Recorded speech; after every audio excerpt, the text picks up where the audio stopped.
Dituria për të fshehtën. Me të drejtë mund të shtrohet pyetja, kush është ai që e di të fshehtën? Atë që do të ndodhë në të ardhmen, në dynja, në univers, pas dynjas apo të fshehtën e shkuar. Të gjitha të fshehtat kanë një referim. Kështu, i smuri shkon tek mjeku për të kërkuar të fshehtën e sëmundjes. Nëse duam të ndërtojmë, shkojmë tek inxhinieri.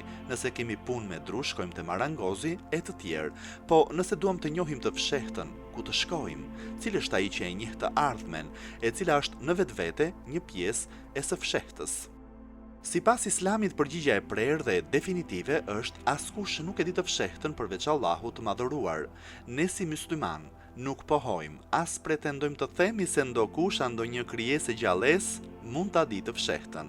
Allahu i lartësuar mundet të pajisë një pjesë të robëve të tij me urtësi dhe mëshirë të caktuar që të shërbejnë interesave të njerëzve e për t'i udhëzuar ato në rrugën e drejtë. Vetëm Allahu i madhëruar mundet që t'u ekspozojë robëve të tij një pjesë të fshehtësisë së tij, por jo të gjithë diturinë e tij. Allahu i madhëruar nuk ja ka shfaqur askujt prej krijesave të tij, askujt prej njerëzve dhe as engjëjve gjithçka ai di. Allahu ka ruajtur për veten e tij dije dhe të fshehta që vetëm ai, Allahu i madhëruar, në mënyrë absolute i di. Ato nuk ja ka shfaqur askujt. Por cilës pjesë të robëve të tij?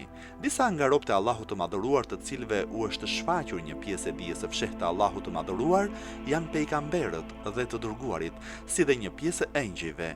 Janë këta robët e Allahut të cilët janë informuar për një pjesë të dijes së tij, apo për një pjesë të dijes së fshehtë të tij. Vetëm ata e din atë që ua ka mësuar Allahu.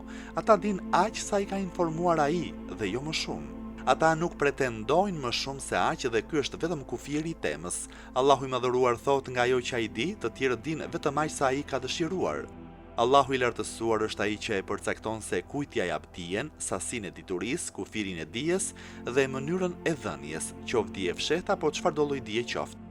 Pra në raport me sasinë dhe kufit e dijes që fitojnë nga Allahu i madhëruar edhe pejgamberët janë të ndryshëm lidhur me atë që ekziston deri ditën e Kiametit.